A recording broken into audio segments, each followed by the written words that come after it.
Hello, this is Sam, and welcome to my new series about events going on in the world. Today we are going to start with Italy. You may not see it, but it's that boot-shaped country. I mean, it literally is shaped like a cowboy boot. And Sicily, the island right here, is like a soccer ball.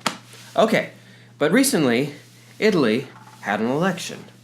Italy, of course, is a nation most famous for several things, such as the Colosseum, pizza, pasta, Ferraris, pasta, gondolas, and finally pasta. Yeah, did I mention pasta? Because pasta is just my favorite food. I will eat pasta for a long time. So Italy just had an election. Did they vote for president? No. Their president, his name is Sergio Mattarella. He is not a very powerful figure. In fact, he's not even popularly elected. He lives at a place called the Palazzo Quirinale, which is 20 times bigger than the White House. While he may live in a massive palace, he's not a very powerful figure. In fact, that power is in the parliament, and that's who Italians voted on. Italy has two parliaments, just like we have two houses of Congress. They have what the lower house called the Chamber of Deputies with 630 members, and an upper house called the Senate with 315 members. So, therefore, Italy's parliament has a whopping 945 members. So now just imagine this. You know what Italians are like. They can be a bit difficult to deal with. Now imagine 945 of them all together trying to run a country. That doesn't look good to me either. In fact, Italy had a referendum recently, a popular vote, to reduce this number. And what did Italians say? Nah, we don't want that. Nah, we just want to keep it as it is. So therefore, Italians are perfectly happy with their system. But this system does have its drawbacks. Unlike other European countries, namely like Spain and Germany, for example, Italy has not passed many major reforms to its old, aging, outdated structures, which means that Italy is likely going to be far behind when it comes to economic growth for the next few decades, or centuries, or perhaps forever. Yeah. So therefore, Italy is behind. And with this election, it will likely stay that way. So recently, Italy has had another problem. Besides a lack of economic growth, Italy has an immigration crisis. It was caused recently, before this crisis, there was a country called Libya, which is right here, just south of Italy. Until recently, Libya was able to provide a kind of a check on African migrants coming up to Italy. Italy would bribe the Libyan government. Libya would send its Coast Guard out to ensure that no African migrants ever came to Italy, and the system worked for quite a while. That was until recently when the Libyan state imploded.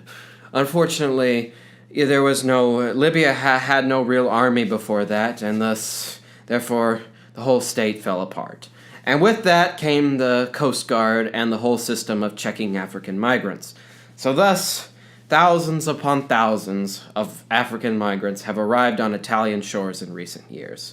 Barring the option of shooting the migrants, which would be a very bad idea, Italy has had no choice but to grin and bear it.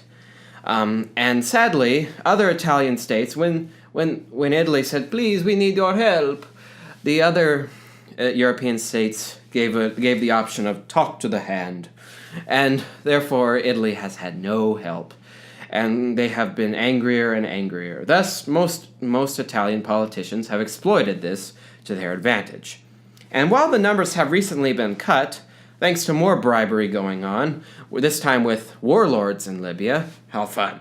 Yeah, have to bribe a warlord. The ruling Democratic Party has been punished severely. From winning 40% in the last elections, the party only won about 19% in this elections. And thus, they are now going to be forcibly removed from power and may never come back to power ever again. Who's in their place? A couple newcomers. The larger one is called the Five Star Movement. Founded in 2009 by comedian Giuseppe Grillo and businessman Gian Roberto Casaleggio, the party has effectively said they are non-ideological and their simple mission is ousting corruption from Italian politics. Whether this is a feasible idea remains to be seen.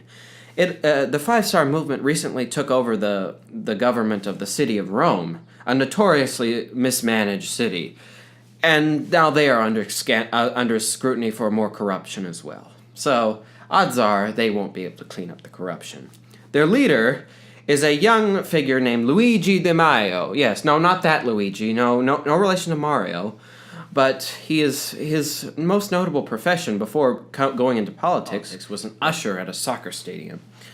Yes, the Five-Star prides itself on finding people with no political experience to run their country. Isn't it great? They will likely have to govern, though not very easily, with the Italian right, ruled by the notoriously infamous former Prime Minister Silvio Berlusconi, who has somehow escaped prison. You'll have to look him up. He's great. Just look up Berlusconi Bunga Bunga, and you'll find out. And the fiery anti-immigrant Northern League Party, the Northern League was once a separatist party for Northern Italy. Now it's become basically an anti-immigrant, anti-EU party. And another party, of course, who's anti-EU is the Five-Star Movement. In fact, the European Union, which is still struggling with the exit of one of its former members, the UK, now has to deal with another Eurosceptic member. Yeah, Euroscepticism basically means we don't like the EU, screw you. Yeah, screw you, screw EU. They both have threatened a referendum on Italy's membership in the EU should they not get more concessions from the bloc. While this may be a dramatic development, it's really not all that dramatic. In fact, both parties have gently walked back that promise, knowing that such a referendum would be impossible to pull off in Italy's, shall we say, cumbersome bureaucratic and legislative structures.